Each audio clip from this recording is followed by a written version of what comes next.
அது வந்து கண்டிப்பாக ஏற்றுக்கொள்ள முடியாது. பிரதானத்துவம் இந்த கூட்டத்துக்கு கூட்டப்பட்டது. ஏன் இவ்வளவு பெரிய ஒரு கன்ஃபியூஷன்? நான் ரொம்ப சிம்பிளான ஒரு பர்சன். அவருக்கு வேற எந்த விதமான ரைட்ஸும் கிடையாது.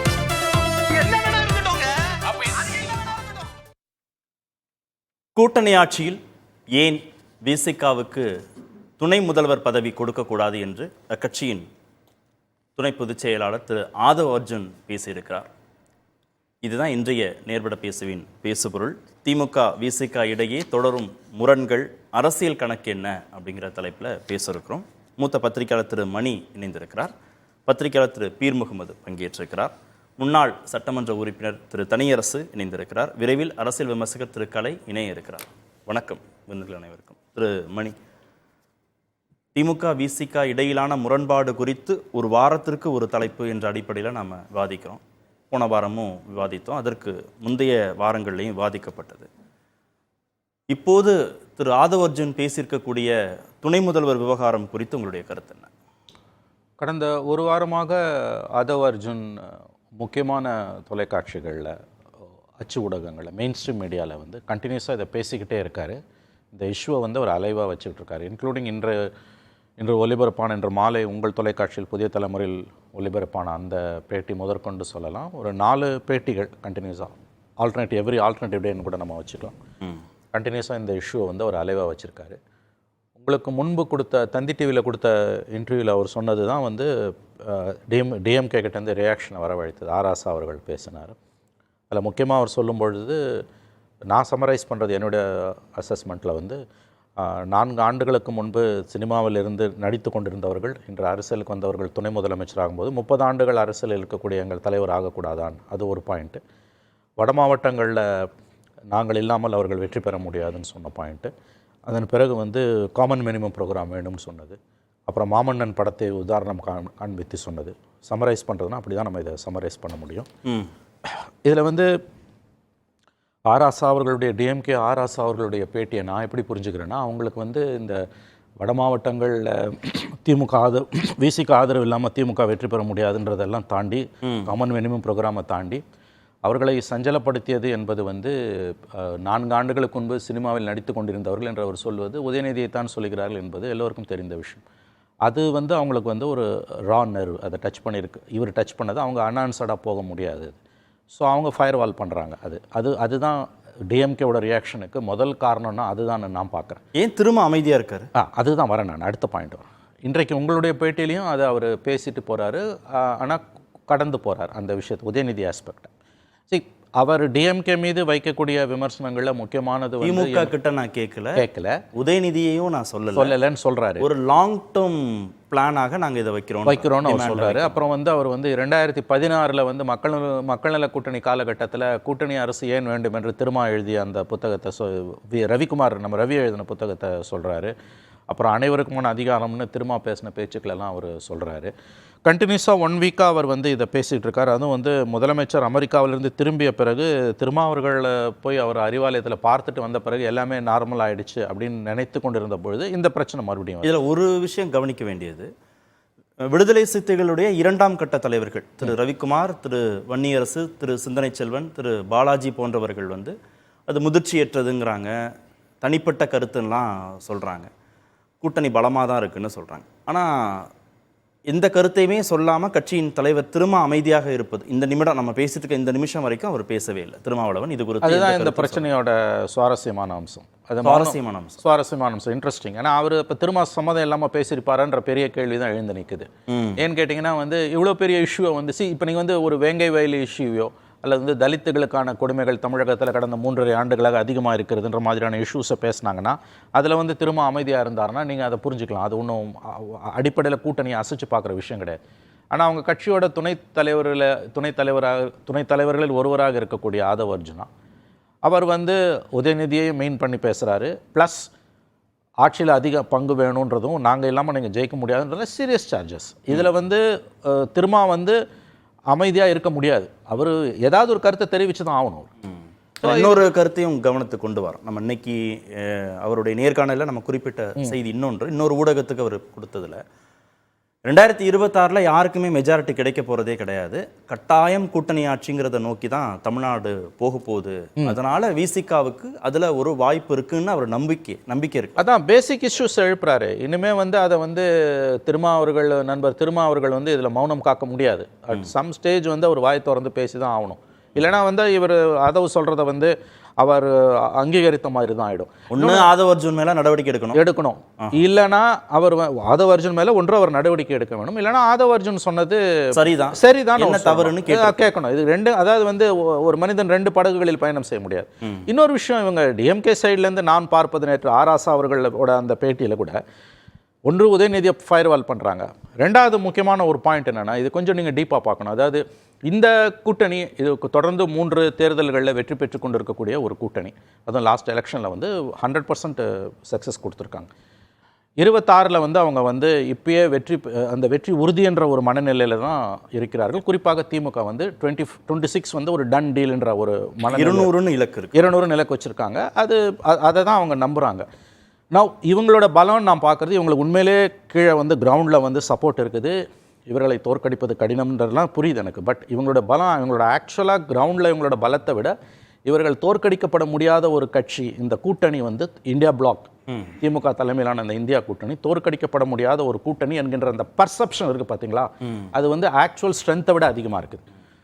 அந்த பர்செப்ஷனை அதில் ஓட்டையை போடுறாரு ஆதவ் அர்ஜுனா. அதுதான் வந்து திமுகவால் தாங்கிக் கொள்ள முடியாததாக இருக்கிறது.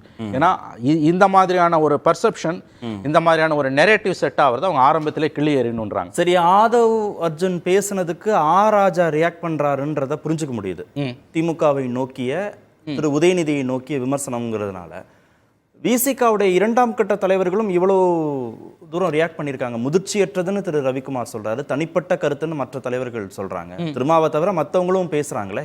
ஆமாம், இப்போ இவங்க பார்த்தீங்கன்னா இவங்க 5 பேருமே வந்து லா மேக்கர்ஸ்னு சொல்லக்கூடிய எம்பிஸாகவும் எம்எல்ஏஸாகவும் இருக்கக்கூடியவங்க. ரவிக்குமார் 2வது முறை எம்பி ஆயிருக்காரு. மற்றவங்க 4 எம்எல்ஏஸ் இருக்காங்க. சிந்தனை செல்வன், பாலாஜி, ஆளூர் ஷானவாஸ், எல்லாருமே வந்து இப்போ சட்டமன்றத்தில் உறுப்பினர்களாக இருக்கக்கூடியவர். வன்னி தவிர.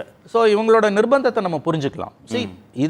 இது வந்து இப்போ இவர் ஆதவ் அர்ஜுன் வந்து அவர் வந்து கட்சி பொறுப்பில் தான் இருக்காரே ஒழிய அவர் எம்எல்ஏவாவோ எம்பியாவோ இல்லை. இந்த நிர்பந்தன்ற வார்த்தை இருக்குல்ல, அப்போது வன்னியரசுக்கு, சிந்தனை செல்வனுக்கு, ஆளூர் ஷானவாஸுக்கு, ரவிக்குமாருக்கு, பாலாஜிக்கு நிர்பந்தம்னா அது திமுக நிர்பந்தம், அப்படிதானே? டெஃபினெட்லி. இப்போ திமுக உதவி இல்லாமல் அவர்கள் வந்து இந்த பதவிக்கு வந்திருக்க முடியாது, அது ஆப்வியஸ். சரி, அப்போ ஆதவ் அர்ஜுன் பக்கம் திருமாவளவன் நிற்கிறாரா? எனக்கு தெரியல. அவர் ஆதவ் அர்ஜுன் பக்கம் திருமா நிற்கிறாரா இல்லையான்றத திருமா தான் சொல்லணும்.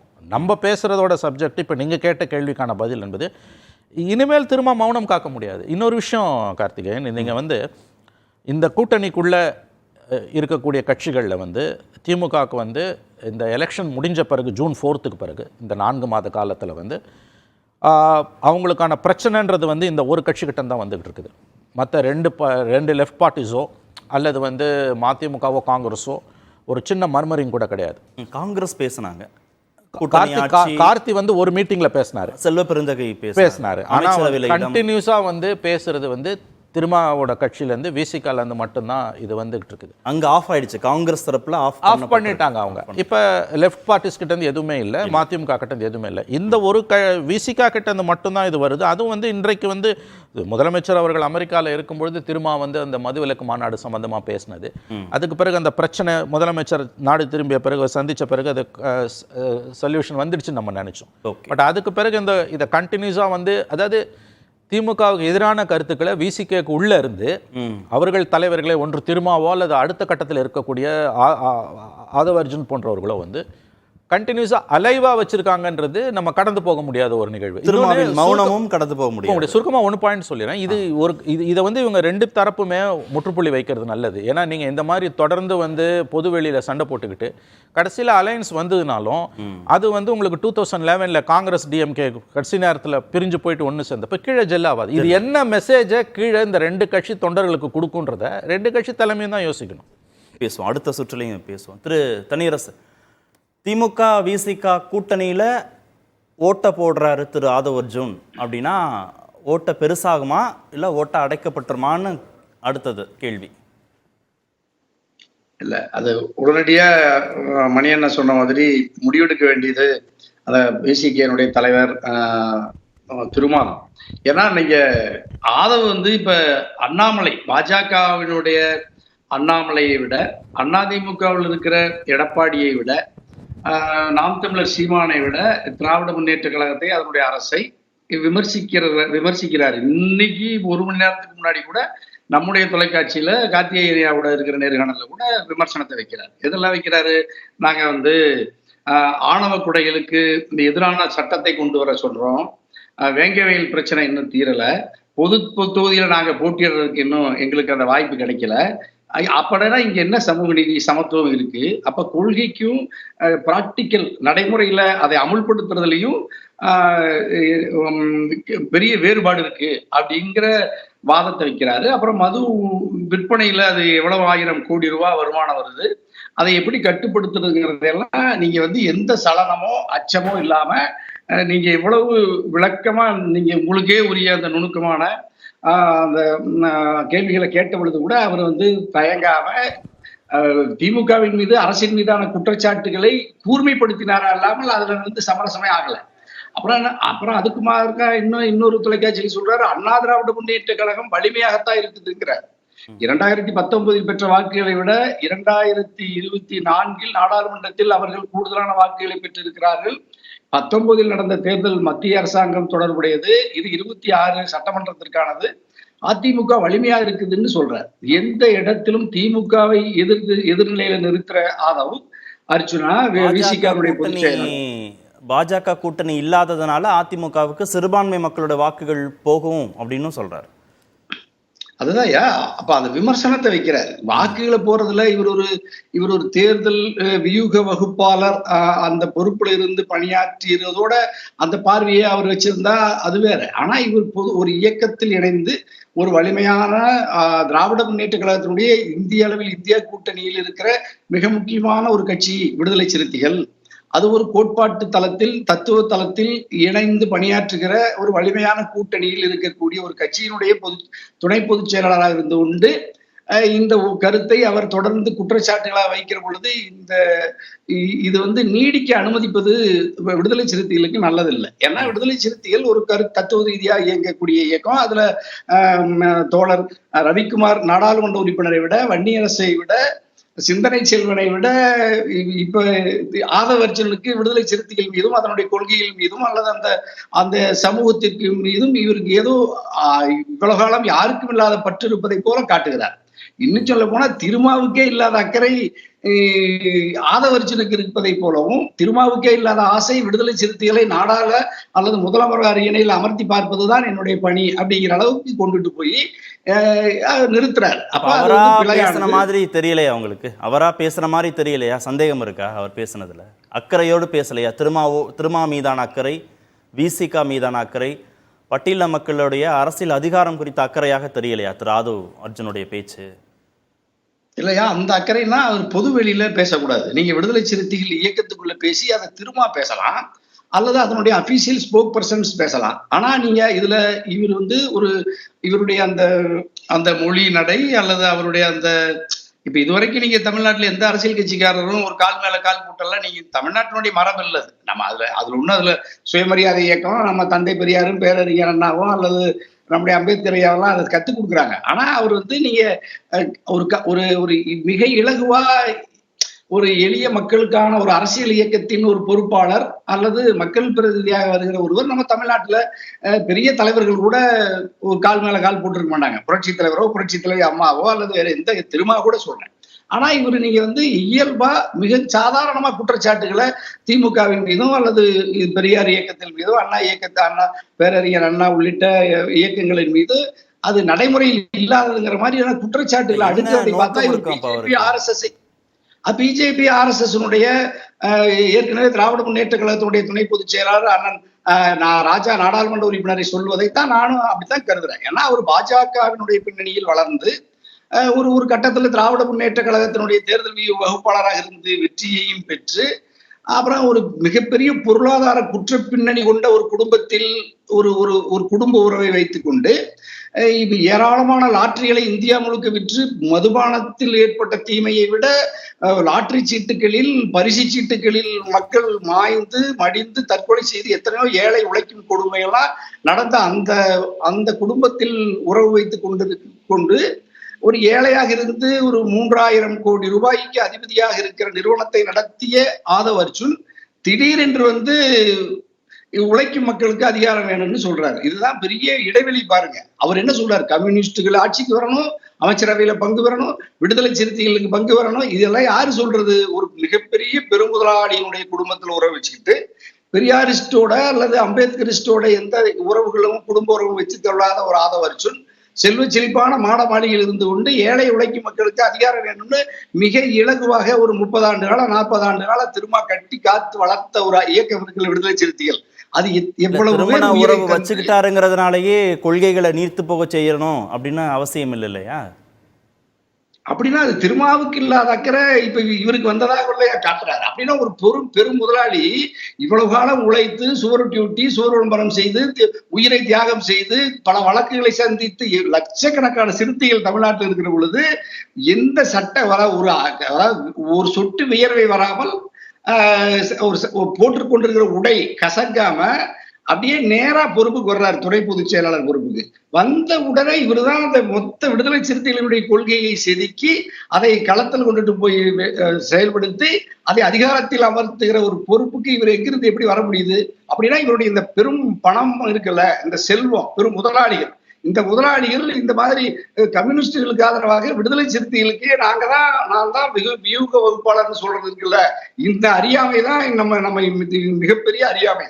இதுல இருந்து நம்ம வந்து விடுதலை சிறுத்தைகள் இதுவரைக்கும் தடுமாறினதே இல்லை. அது எங்க மணியண்ணன் சொன்ன மாதிரி திருமாவே இவ்வளவு காலம் தடுமாறினது இல்லை. ஒன்னும் களத்துல காலகாலமா பல 10 ஆண்டுகளா உழைச்சவங்களே கூட ஆதவ் அர்ஜுனனுடைய கருத்து முதிர்ச்சியற்றதுன்னு சொல்றாங்க. ஆனா திருமா அமைதியா இருக்காருன்னா அதுல என்ன அவருக்கு சிக்கல்? அவர் சொல்றாரு திருமாவை விடுதலை சிறுத்தைகளை நான் ஆட்சி அதிகாரத்துக்கு கொண்டு வருவேன்னு ஆதவ் அர்ஜுனா சொல்றாரு. அது மட்டும் இல்ல, ஆதவ் அர்ஜுனாவை பற்றி திருமா சொல்லுகிற போது சொல்லுகிறார் அவருக்கு இருக்கிற செல்வத்துக்கும் பணத்துக்கும் புகழுக்கும் அவரு வந்து பெரிய பெரிய கட்சிகளுக்கு போயிருக்கலாம். ஆனா அவர் வந்து விடுதலை சிறுத்தைகளோட வந்து இருந்து இதை ஒரு வலிமைப்படுத்தணும்னு ஒரு நல்லெண்ண அடிப்படையில் இங்க வந்திருக்கிறார் அப்படின்னு திருமாவையே இவர் ஒரு மூளைச்சலவை செய்து ஒரு கட்டத்துல வச்சிருக்கிறாருங்கிறத ஒரு பாக்குறோம். அதே மாதிரி நீங்க இந்த பல ஒரு வாரமா ஆதவ் அர்ஜுன் பல ஊடகங்கள்ல பேசுறாரு. ஒரு வாரமா திருமாவளவன்ட்டு இருந்து எந்த விதமான கருத்தும் வரல. ஏற்கனவே அவர் வந்து பேசின வீடியோ பதிவிட்டது குறித்து கேள்வி கேட்டதற்கு அது அட்மின் அப்படின்னு சொன்னாரா, பொறுப்பை வந்து அட்மின் பொறுப்புனார். அப்போதும் ஆதவ் அர்ஜுன் மீது சந்தேகம் வந்தது. அப்போதும் அவர் திரு ஆதவ் அர்ஜுன் குறித்து அவர் வந்து பேசலை. அப்போது இப்போவும் பேசலைன்னா ஆதவ் அர்ஜுன் பேசுகிறத வந்து அமைதியாக திருமாவளவன் ரசிக்கிறாரா, ஏற்றுக்கிறாரா? ஏன் 2ஆம் கட்ட தலைவர்கள் மட்டும் இதை பேசி முற்றுப்புள்ளி வைக்கணும்னு நினைக்கிறாங்க? திருமாவளவன் மௌனம் தானே இன்னும் சந்தேகத்தை அதிகப்படுத்துது இதுல. இல்ல இப்ப கார்த்திகேயன் ஐயா நீங்களே கேட்டீங்க, ரவிக்குமாருடைய திருமாவுக்கு அடுத்த நிலையில் இருக்கக்கூடிய ஒரு ஹை கமாண்ட் தான் அவர் சொன்ன கருத்து முதிர்ச்சியற்றது. நீங்க என்ன இதுல விளக்கம் சொல்றீங்கன்னு கேட்டா அதுக்கு நேரடியா பதில் சொல்லாம விடுதலை சிறுத்தைகள் அவர் வந்து அதுலயும் அவர் சமரசமாகியோ அல்லது அதுல இருந்து விலகவோ இல்லை. அவருடைய கருத்துல ஆதவ் அர்ஜுன் உறுதியா இருக்காருன்னா அது திருமாவுடைய ஒப்புதல் இல்லாமல் அல்லது திருமாவுடைய விருப்பம் இல்லாமல் அது சாத்தியம் இல்லை. ஆனா திராவிட முன்னேற்ற கழகத்தை ஒரு கட்டத்தில் விடுதலை சிறுத்தைகள் ஒரு ஏதாவது ஒரு நெருக்கடிக்கு ஆளாக்க வேண்டும் என்று கருதி இருக்க கூடும். ஏன்னா நீங்க அப்படி இல்லாம இது ஒரு வார காலம் அதுல இன்னும் சந்தோஷப்படுறாங்க பாருங்க. ஆதவ் அர்ஜுன் சொல்றாரு, நான் இது மாதிரி இந்த திட்டத்தை முன்வைத்து இந்த மது ஒழிப்பு மாநாட்டை நடத்தி அல்லது இதுல அண்ணா திராவிட முன்னேற்ற கழகமும் பங்கேற்க வேண்டும் என்கின்ற அந்த விருப்பத்தை தெரிவித்து நாங்க இந்த ஒரு செய்தியை இப்படி ஒரு திட்டத்தை நான் வகுத்து இது செய்தியானதுக்கு பிற்பாடு இப்ப நாங்க தானே மெயின் ஸ்ட்ரீம்ல இருக்கிறோம், இதுவே விடுதலை சிறுத்தைகளுக்கு வெற்றின்னு சொல்றாரு பாருங்க. இந்த சர்ச்சையை அது திராவிட முன்னேற்ற கழகத்தினுடைய இந்தியா கூட்டணிக்குள்ள ஒரு சலசலப்பு என்று எதிர்கட்சி தலைவர் எடப்பாடியே மகிழ்ந்து சொல்றாரு. அவர் பொதுக்கூட்டத்துல எடப்பாடி சந்தோஷப்படுறாரு. இப்ப பாருங்க திராவிட முன்னேற்ற கழகத்தின் கூட்டணியில சலசலப்பு வந்துருச்சு அப்படின்னு எடப்பாடி மகிழ்ச்சி அடைகிறார். ஆதவ் அர்ஜுன் வந்து ஆமா அதிமுக வலிமையா தான் இருக்கு. எந்த கட்சிக்கு எதிர்காலத்துல கூட்டணி, அதாவது 26ல பெரும்பான்மை வராது, தனி பெரும்பான்மை வராது. அந்த ட்ரெண்ட் எல்லாம் மாறிடுச்சு. ஆகவே இனிமேல் அமைய போவது கூட்டணி ஆட்சின்னு சொல்றாரு. ஆனா இதையெல்லாம் நம்ம திராவிட முன்னேற்ற கழகம் விழிப்பா இருக்கணும், அல்லது விடுதலை சிறுத்தைகள் விழிப்பா இருந்து இதை ஒரு ஒழுங்கு செய்யணும். ஏன்னா ஒரு தனி மனிதன் அரசியலுக்கு புதிதா வந்த ஒரு நபர் இப்ப ஒரு விவாத களத்துல அவர் பெரிய ஆள் ஆயிட்டாரு. விடுதலை சிறுத்தைகளை ஒரு ஆட்சியர் அணிக்கு கொண்டு வராரு இல்லையோ, ஆதவர்ஜுனங்கிற ஒரு சனி மனிதன், ஒரு சாதாரண மனிதன் விடுதலை சிறுத்தையில் இணைந்த பிறகு இப்ப அவர் ஒரு மிகப்பெரிய அரசியல் ராஜதந்திரி மாதிரியும், பீகார்ல இருக்கிற எப்படி ஒரு பிரசாந்த் கிஷோர் ஒரு தேர்தல் வகுப்பாளர், ஒரு சாதாரண ஊதியத்துக்கு வேலை செய்யக்கூடிய பிரசாந்த் கிஷோர் இந்தியாவினுடைய ஆட்சிக்கு யார் வரணும் வரக்கூடாதுன்னு தீர்மானிக்கிற மாதிரி தமிழ்நாட்டினுடைய அரசியலை எதன் திசை வழியில் நகர்த்துவது என்கின்ற ஒரு முடிவுக்கு ஒரு பெரிய அத்தாரிட்டியை போல ஆதவர்ஜுனை கொண்டு நிறுத்துறது இருக்குது இல்ல, அது விடுதலை சிறுத்தைகளுக்கும் நல்லது இல்லை, திராவிட முன்னேற்ற கழகத்துக்கும் நல்லது இல்லை, தமிழ்நாட்டு அரசியலுக்கே நல்லது இல்லை. பேசுவோம், அடுத்த சுற்றுலையும் பேசுவோம். திரு கலை, திமுக கூட்டணிக்குள்ள சலசலப்புன்னு திரு எடப்பாடி பழனிசாமி சொன்னது நடக்குதா? இது அதிமுகவுக்கு சாதகமான ஒரு சூழலை உருவாக்குமா? அதிமுக பயன்படுத்திக்குமா அதை? இல்லை, அவர் சொன்னார் முத நாள், அடுத்த நாள் இவர் பேசிட்டாரு. இவர் பேசுறது அவருக்கு முன்னாடியே தெரியுமா என்ன? ஏற்கனவே இங்க சலசலப்பு இருந்துட்டு இருக்குது. ஏற்கனவே ஒரு புகைச்சல் இருந்திருக்காங்க, அது இருக்குது, எல்லாருக்கும் தெரிஞ்ச விஷயம் தானே, தனியரசு கூட தெரிஞ்ச விஷயம்தான். அது தெரியாம யாருமே இருக்க முடியாது தமிழ்நாட்டில். அப்போ அந்த புகைச்சலை அவர் சொன்னார், அது இந்த அளவுக்கு புகையும்னு அவர் எதிர்பார்த்திருப்பாரா தெரியாது. என்னென்னா, நீங்கள் பாஜகவோட ஒரு திமுக விடுதலை சிறுத்தைகளுக்கு பாஜக மேலே இருக்கக்கூடிய வெறுப்பு என்பது அதிகம். அவங்க அந்த சனாதனத்துக்கு எதிராக தங்களை உறுதியாக நிலைநிறுத்தி கொள்கிறார்கள். அதற்காக தான் திமுக கூட்டணிக்கே 2017 வந்தாங்க, 18. அதனால் அவங்க அதில் உறுதியாக இருக்கிறாங்க, எல்லாரையும் விட உறுதியாக இருக்கிறாங்க. அதில் முருகனுக்கு காவடி எடுத்த பிறகு அதில் பின்னோக்கி போகுதோ திமுக அப்படிங்கிற சந்தேகம் அவங்களுக்கு வருது. மதச்சார்பின்மை கோட்பாட்டில் சனாதனத்தை எதிர்ப்பதில் கொஞ்சம் ஒரு மைல்டு இந்துத்துவா ஃபோர்ஸாக தன்னை முன்னிறுத்துறதுக்காக திமுக முயற்சி செய்யுதோ. ஏன்னா அவங்களுக்கு 10% வாக்குகள் குறைஞ்சிருச்சு அந்த கூட்டணிக்கு. 40க்கு 40 ஜெயிச்சாலும் கூட நாடாளுமன்ற தேர்தலில் 10% வாக்குகள் குறைஞ்சிருக்குது. அவங்க 6.5% குறைஞ்சிருக்கிறாங்க. கமலஹாசனுடைய 3% சேர்த்தா 10%. அது எங்கே போச்சு? இல்லை, இப்போ திமுக எங்கே போச்சுங்கிறது தான் கேள்வி. திமுக கூட்டணியை விட்டு விலகணும் அப்படின்னு ஆதவ் அர்ஜுன் நினைக்கிறாரா, இல்லை விசிகா ஒட்டுமொத்தமாக திருமாவளவன் உள்ளிட்டவர்கள்லாம் நினைக்கிறாங்க? இல்லை, நாங்கள் திமுக கூட்டணியை விட்டு விலகணும்னு அவங்க ஒரு முடிவு எடுத்துட்டாங்க, நான் சொல்ல வரலை. அதை நோக்கி நகர்றாங்கன்னு நான் நினைக்கிறேன். ஏன்னா அவங்களுக்கு என்ன, அதை யாருடைய முடிவாக பார்க்குறீங்க? ஆதவ் அர்ஜுன் தனிப்பட்ட முடிவு? ஆதவ் அர்ஜுன் கட்சி சொல்கிறத தவிர்த்து வேற எதையும் சொல்லிடலைங்க. அவர் கட்சி சொல்லிட்டு இருக்கிறது திருமாவளவன் அப்பப்போ சொல்கிற விஷயங்களை தான் அவர் சொல்லிட்டு இருக்காரு. அப்போ மறுத்து பேசின ரவிக்குமாரும் வன்னியரசும் சிந்தனை செல்வனும் ஆலோர் ஷானவாசும் பாலாஜியும் அதே கட்சிக்காரங்க தானே. அவங்க ஏன் இவருடைய கருத்தை முதிர்ச்சியற்றது தனிப்பட்ட கருத்துன்னு சொல்லணும் சொன்னாங்க? இப்போ திருமாவளவன் சொல்லவே இல்லையே, அவர் தானே சொல்லணும். அவர் சொல்லலையே, முதிர்ச்சியற்றதுன்னு சொல்லுவான். அதாவது அதில் இஃப்ஸ் அண்ட் பட்ஸ் ரொம்ப இருக்குங்க. ஆனால் அடிப்படை நிலைப்பாடு அதுதானே, ஆட்சியில் பங்கு வேண்டும், இப்போ இல்லைன்னா எப்போ அப்படிங்கிற கோஷம் அங்கே வருது இல்லை அடிமட்டத்திலிருந்து. அதுதானே அவர் சொல்கிறாரு. அங்கே தானே சிக்கல் வருது. அப்போ அதை சொல்கிற விதம் பிரச்சனையாக இருக்கலாம். சரி, திமுக கூட்டணியில் சலசலப்பு விசிகானால கூட்டணி ஆட்சி, துணை முதல்வர் அதிகாரத்தில் பங்குன்னு கேட்கறதுல அவங்களுக்கு அதிருப்தினா, அதிமுகவும் அதே புள்ளியில் தானே நிற்கிறீங்க. அவர் சொல்கிற அதே டிமாண்டு திரு செல்லூர் ராஜு, அதெல்லாம் இல்லை, கூட்டணி ஆட்சியெல்லாம் ஏற்றுக்க முடியாது, மக்கள் விரும்ப மாட்டார்கள் தானே. அப்போ திமுக கூட்டணியிலிருந்து விலகி வந்தாலும் விசிகாவை அதிமுக சேர்த்து கொள்ளாத ஒரு சூழல் தானே. இதே டிமாண்டோட விசிகாவுடைய கொள்கை முடிவுகளை எப்படி சொல்ல முடியாதோ, அவரே என்ன அதில் அவர் ரெஸ்ட்ரிக்டிவாக தான் பேசுகிறார். கூட்டணி இல்லைன்னா நீங்கள் இதாவது ஆட்சியில் பங்கு இல்லைன்னா கூட்டணி இல்லைங்கிற முடிவுக்கு நீங்கள் போவீங்களான்னா அது தலைவர் தான் முடிவு செய்யணும்னு சொல்கிறாரு. ஆனால் செல்லூர் ராஜ் பேசுகிறதெல்லாம் நீங்கள் தான் பெருசாக நினச்சி பேசுகிறீங்க. அதிமுகலையும் வெளியே எங்கேயும் பொது வெளியில் கூட செல்லூர் ராஜெல்லாம் யாருமே அது பெருசாக நினைக்கிறது இல்லை. அவர் பேசுவார், அவர் அப்பப்போ ஏதாவது சொல்லிகிட்டே இருப்பார். இல்லை, ஜெயக்குமார் பேசுகிறாரு, கடம்பூர் ராஜ் ஜெயக்குமார் அப்படி பேசலை, கூட்டணி இல்லைன்னு பேசலையே. கூட்டணி ஆட்சிக்கு மக்களுடைய ஆதரவு கிடைக்காதுன்னு அவர் சொன்னார். அவர் செல்லூர் ராஜ் மட்டும் தான் அதை சொல்லிருக்காரு, அந்த பாயிண்டை டச் பண்ணி முடியாதுன்னு சொன்னார். கூட்டணி ஆட்சி முடியாதுன்னு அவர் தான் சொல்றாரு. அது வந்து அதிமுக நிலைப்பாடு கிடையாது. நான் சொன்ன மாதிரி ஜெயக்குமார் பேசினதே எப்படி நான் சொன்னனோ எல்லாரும் சொன்னாலும் திருமாவளவன் சொன்னாதான் அது கொள்கை. இங்க எடப்பாடி சொல்லணும், அங்க எடப்பாடி EPS சொல்லணும்.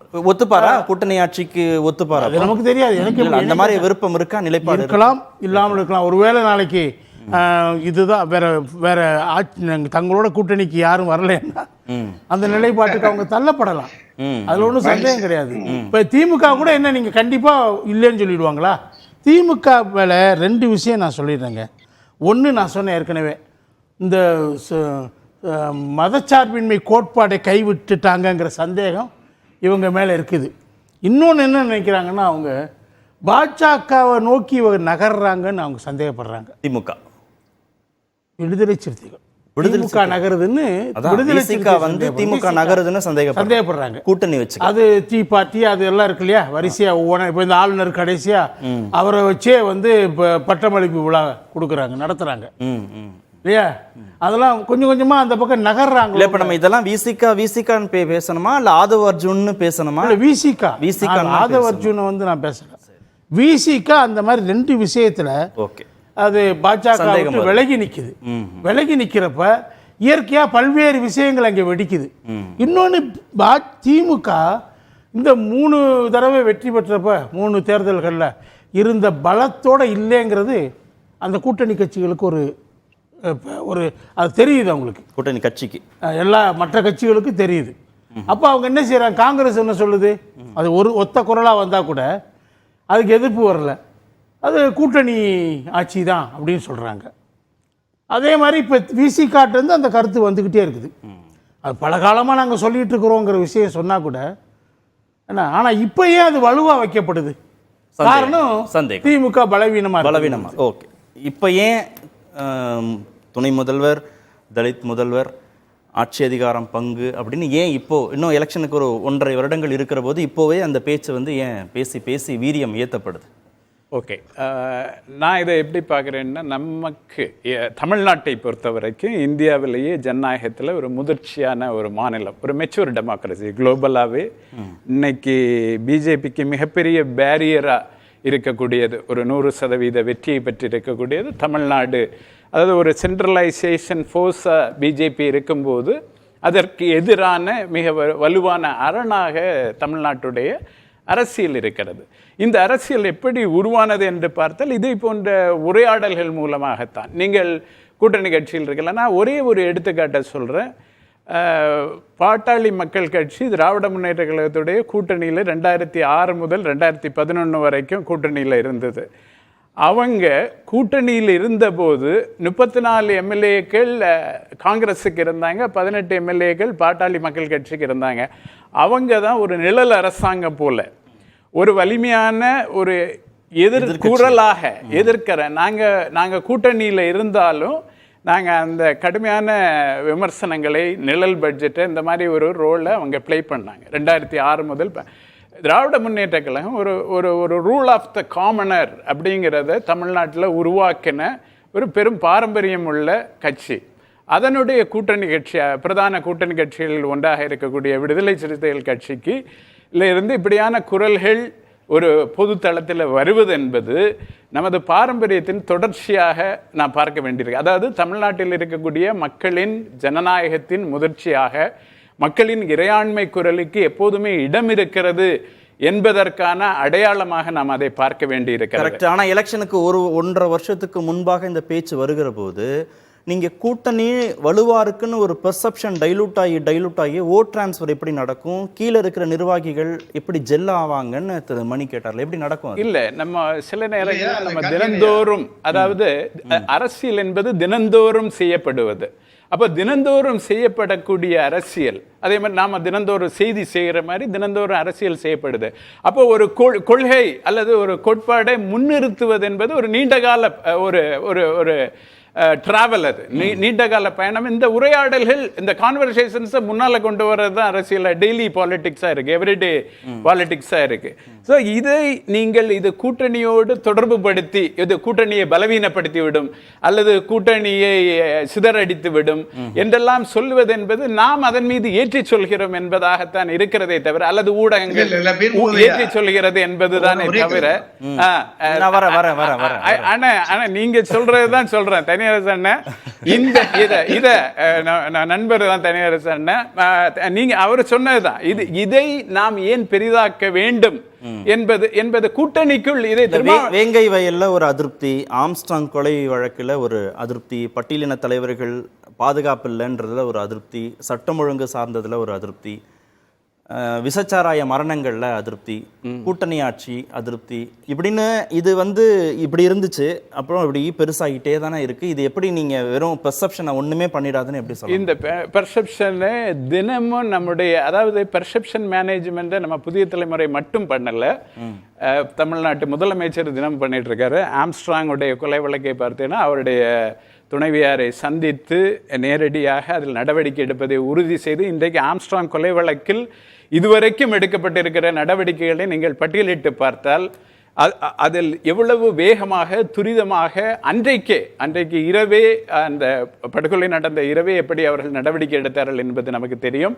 அதே போல் நீங்கள் சொல்லக்கூடப்படக்கூடிய இந்த ஒவ்வொரு செயல்பாட்டிலும் தொடர்ச்சியான செயல்பாடுகள் என்பது.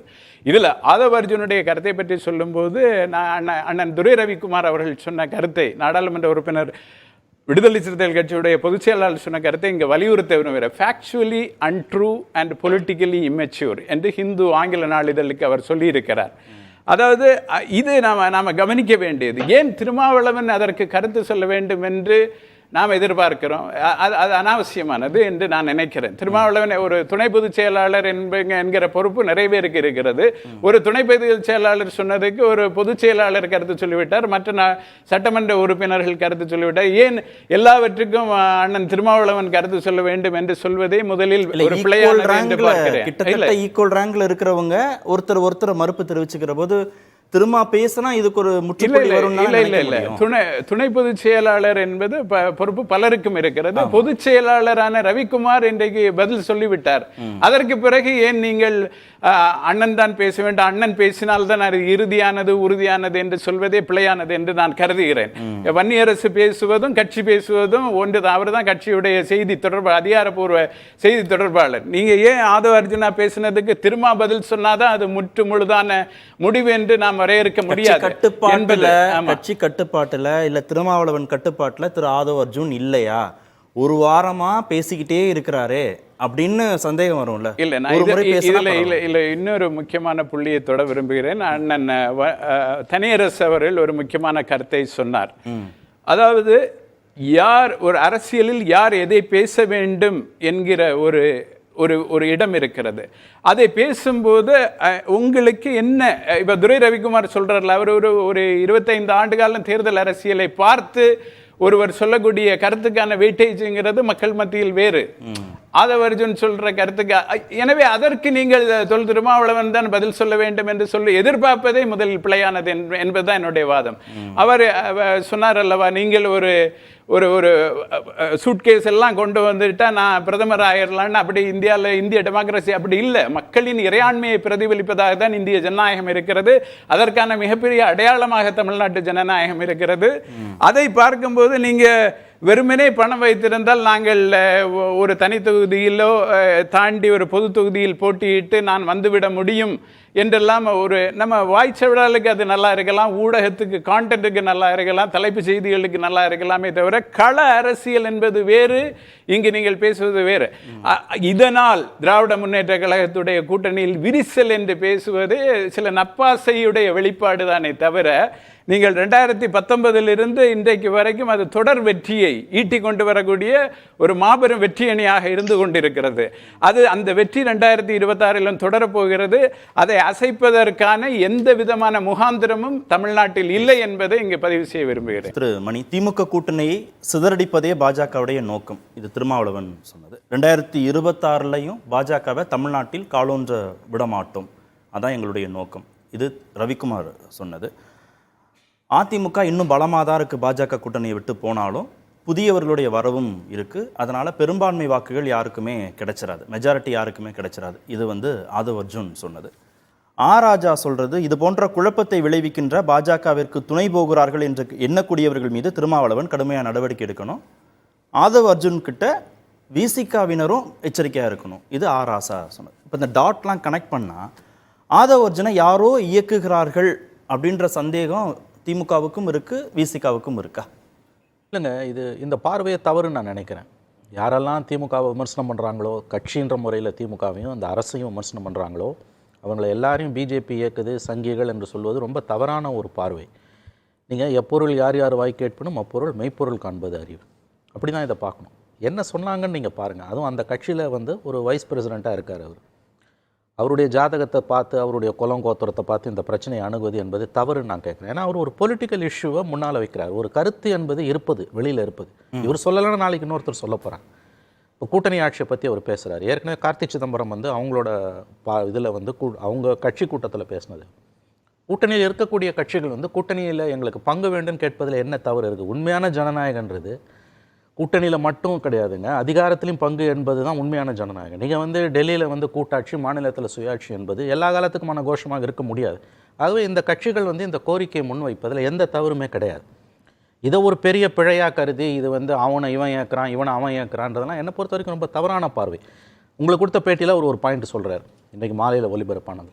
இந்த அரசில், திமுக அரசு 2026 வெற்றி பெற்று அமையக்கூடிய அரசில் விசிகாவுக்கோ மதிமுகவுக்கோ காங்கிரஸுக்கோ கம்யூனிஸ்டுகளுக்கோ பங்கு இருந்ததுன்னா அது எந்த விதத்தில் பிஜேபியை பலப்படுத்தும், பலவீனப்படுத்தும் அல்லது பலப்படுத்தும்? உங்களுக்கு வந்து எந்த விதத்தில் இந்த பிஜேபியை பலப்படுத்த போகிறது கிடையாது. பலப்படுத்தும்னு கேட்குறேன். எப்படி பலப்படுத்தும்? அது பிஜேபியோட அஜெண்டாவை உள்ள வரதுக்கு அது எப்படி பலப்படுத்தும்? இன்னும் சொல்லப்போனால் இன்னமும் ஃபர்தராக பிஜேபியை பலவீனப்படுத்தும். அது வந்து ஆகவே கூட்டணி ஆட்சி என்பது ஒரு மெச்சூர்டு டெமோக்ரஸியோட அடையாளம், ஒரு பக்குவப்பட்ட ஜனநாயகத்தின் அடையாளம் கூட்டணி ஆட்சி தான். அது மாநிலத்திலும் தான் மத்தியிலும். அப்படி தான் நான் பார்க்குறேன். அந்த கருத்தை அவர் சொல்லியிருக்காரு. இந்த உள்நோக்கத்தை பற்றி நீங்கள் பேசுனீங்கன்னா, உங்களை விமர்சிக்கிறவங்க எல்லாருக்கும் நீங்கள் இந்த முத்திரையை குத்துறீங்கன்னா அதுக்கு முடிவே கிடையாது. அப்புறம் இன்னொரு விஷயம், அவர் திருமாவை பற்றி சொன்னபோது கோர் இஷ்யூஸில் வந்து கட்சிக்குள்ளேருந்து டியூவல் வாய்ஸஸ், இரட்டை குரல் வருதுன்னா தலைமை அதை தெளிவுபடுத்தி தான் ஆகணும். தலைமை வந்து நாங்கள் பேச மாட்டோன்னு இருப்பது வந்து அவங்க வந்து ஏதோ ஒரு கால்குலேட்டட் ரிஸ்க் எடுக்கிறாங்கன்னு தான் அர்த்தம். அது கீழே ஜெல் ஆகாது. கண்டிப்பாக அது கீழே ஒரு மெசேஜை கொடுக்கும். கால்குலேட்டட் ரிஸ்க் எடுக்கிறார் அவர். திருமாவோட அதாவது பேசுகிற வார்த்தைக்கு ஒரு அர்த்தங்க, பேசாத வார்த்தைக்கு, மௌனத்துக்கு பல அர்த்தங்கள் உண்டு. ஆனால் அரசியலில் வந்து நீங்கள் மௌனம் வந்து எப்பயுமே வந்து ஒரு தீர்வாக இருக்க முடியாது. அந்த ஸ்டேஜுக்கு நீங்கள் வந்திருக்குதான் நான் பார்க்குறது. இது என்னோட ஒப்பீனியன். நான் வரேன் நான் உங்ககிட்ட வரேன். திரு தனியரசு, நீங்கள் முதல் சுற்றில் பேசும்போது திரு ஆதவ் அர்ஜுனுக்கு ஆர்எஸ்எஸோட வாய்ஸ் இருக்குது, பாஜகவோட வாய்ஸ் இருக்குது, பின்னணி இருக்குன்ற அந்த சந்தேகத்தை நீங்களும் சொல்லியிருந்தீங்க. ஒரு ஆட்சி அதிகாரத்தில் பங்குன்னு கேட்டாலே கூட்டணியை பிழப்பதற்கு சதி, அதுக்கு பாஜக தான் காரணம்னு பிராண்ட் பண்ணணுமா? ஆமாம், இப்ப திராவிட முன்னேற்ற கழகம்ங்கிற ஒரு வலிமையான கோட்பாட்டு இயக்கத்தை சிதைக்க வேண்டும் என்று இந்தியாவிலேயே பெருமுயற்சி எடுப்பது யாரு? மொத்த இந்திய பேரரசை ஆளுகிற பாஜக, RSS இந்தியா முழுக்க இருக்கிற இந்த ஒரு கட்சியை தான் அவங்க வந்து எதிரியா பாக்குறாங்க. அதாவது ராகுலை விட கூடுதலாக திராவிட முன்னேற்ற கழகத்தை சிதைப்பதற்கு பாஜக, RSS எத்தனிக்கிறது. ஏன்னா அது கோட்பாட்டு தத்துவ ரீதியாக ஒரு முரண்பட்ட வலிமையான இயக்கம் என்பதனால் அந்த கட்சியை, அது ஆளுகிற அந்த மாநிலத்தை, அதனுடைய அரசை கேள்வி கேட்க வைத்து அதை சீர்குலைக்க நினைப்பது இருக்கிறதுல, அது வந்து பாஜகவினுடைய கருத்து. RSS பாஜகவை தீவிரமா எதிர்க்கக்கூடிய திருமாவளவன் RSS பாஜக பின்புலம் கொண்டு ஆதவ் அர்ஜுனை கட்சியில துணை பொதுச் செயலாளர்னு ஒரு பொறுப்புல வச்சிருப்பாரா? அவர் பேச அனுமதி வச்சிருக்க மாட்டாரு. இல்ல விரைவில் வச்சிருக்க மாட்டாரு. நாளைக்கே இருந்து கூட அது இருக்கும். இப்ப நம்ம ரவிக்குமாரோ, வன்னியரசோ, அதனுடைய ஒட்டுமொத்த தளபதிகளுமே நீண்ட காலம் விடுதலை சிறுத்தைகளை கட்டி அமைத்து அதை வலிமையாக கொண்டு வந்து இன்னைக்கு ஆதவ் அர்ஜுன் பெருமைப்பட பேசுகிற இந்த விசிகாவை உருவாக்கிய சிற்பிகள் இருக்காங்கல்ல, அவங்க சொல்லிட்டாங்க ஆதவ் அர்ஜுனுடைய கருத்து தனின்னு சொல்லிட்டாங்க. அவரு ஒரு முதிர்ச்சியற்றவர்னு சொல்லிட்டாங்க. அதனால திருமாவும் வேற இதுல இருந்து மாற்று கருத்து கொண்டு ஆதவ் அர்ஜுனாவை தொடர்ந்து வச்சிருந்தா திருமாவுக்கே நாளைக்கு அது ஆபத்து தான். திருமா ஏன்னா அதுதான் ராசா ஒரு ஒரு சரியான பார்வையை முன்வைக்கிறார். விசிகே ஆதவ் அர்ஜுனாவிடம் இருந்து எச்சரிக்கையா இருக்கணும் அப்படின்னு சொல்றதுல நானும் அந்த கருத்தில் உடன்படுறேன். ராஜாவுடைய கருத்தை தான். ஏன் திமுகவுக்கு பெருந்தன்மை இருக்கக்கூடாதா? திமுக வந்து கூட்டணி ஆட்சி அதிகாரத்தை பகிர்வுக்கு பெருந்தன்மை காட்டக்கூடாதான்னு திரு மணி கேட்டாரு. ஏன் அந்த புள்ளியை நோக்கி திமுக நகரக்கூடாதா? நீங்க போய் பேசுங்க முதலமைச்சரோட. நீங்க நட்பாத்தானே இருக்கிறீங்க, உறவாத்தானே இருக்கிறீங்க, ஒரே சிந்தனை, ஒரே கோட்பாடு, ஒரே கொள்கை, எங்களுக்கு இதுல வேணும்னு நீங்க தனிப்பட்ட முறையில அவங்கள்ட்ட உரையாடலை நிறுத்துங்கிறேன். நீங்க ஒரு சாதாரணமா நேத்து கட்சிக்கு வந்த ஒரு தம்பியை வச்சு இவ்வளவு பெரிய கருத்தியலை, இவ்வளவு பெரிய கோட்பாட்டு முரணை, ஆட்சி அதிகாரத்தினுடைய நிர்வாக குறைபாடுகளை பொது வெளியில ஒரு ஆளை வச்சு பேசுனா அது எப்படி சாதாரண விஷயம்? ஒரு அரசை உருவாக்குறது, ஒரு அரசை வீட்டுக்கு அனுப்பித்து விட்டு இன்னொரு அரசை கொண்டு வருவதற்கு எவ்வளவு பாடுபட்டு இருக்கு திராவிட முன்னேற்ற கழகம், இந்த கூட்டணி, இந்த விடுதலை சிறுத்தைகள். இதுல இருந்து நீங்க இதுல ஆதவர்ஜனுக்கு என்ன பங்கு இருக்கு? ஒரு குளிர்சாதன ஆலையிலிருந்து திட்டங்களை வகுத்து களத்துல நிறுத்தி அவர் அந்த திட்டம் வெற்றி பெற்றதுனாலேயே இவர் ஒரு ஹீரோ மாதிரி பாக்குறாங்க. அதைத்தான் பிரசாத் கிஷோர் செய்யறாரு, ஆதவர்ஜனையும் பாக்குறேன். ரெண்டு பேரும் ஒரே மாதிரி தான் இருக்காங்க, உருவம் தான் வேறுபாடா இருக்கு. ஆகவே ஆதவர்ஜனாவை கட்டுப்படுத்த வேண்டிய பொறுப்பு திமுக மொத்த கூட்டணிக்கே இருக்கு, இந்திய கூட்டணிக்கே இருக்கு. ஏன்னா ஆதவர்ஜனா ஒரு ஒரு சந்தேக நபர், அவரை வந்து அதை கட்டுப்படுத்தணும். திரும்ப நாளைக்கு இருந்து எனக்கு தெரியும் ஆதவர்ஜனா கட்டாயமா நாளைக்கு இருந்து இப்ப எந்த சிறுத்தைகள் தளத்திலிருந்து அவருடைய பேட்டி எதுவும் வராது. இந்த கருத்தை தொடர்ந்து அவர் வலியுறுத்த முடியாது, அது கட்டுப்படுத்துறத திமுக இருக்கு. அதே மாதிரி எங்க பீர் முகமது சொன்னாங்கல்ல, அதாவது வந்து பாஜக 2016 இருந்து 11 வரைக்கும் திராவிட முன்னேற்ற கழக அரசோடு வலிமையாக இருந்து எதிர்த்ததுன்னு. கடைசியில் என்ன ஆச்சுது? 2011 பாட்டாளி மக்கள் கட்சி திராவிட முன்னேற்ற கழகத்தினுடைய அரசு தோத்து போச்சு. அதாவது திமுக அரசு பாட்டாளி மக்கள் கட்சி கூட்டணி தோற்று போய் எதிர்கட்சியா கூட வர முடியல. அந்த நிலைமைக்கு தான் ஆதவர்ஜுன் விடுதலை சிறுத்தைகளை இப்படி ஒரு முரண்பாடு உருவாக்கி திமுக கூட்டணியில குழப்பத்தை உருவாக்குனா நாளைக்கு 2026 திமுக எப்படி ஆட்சிக்கு வர முடியும்?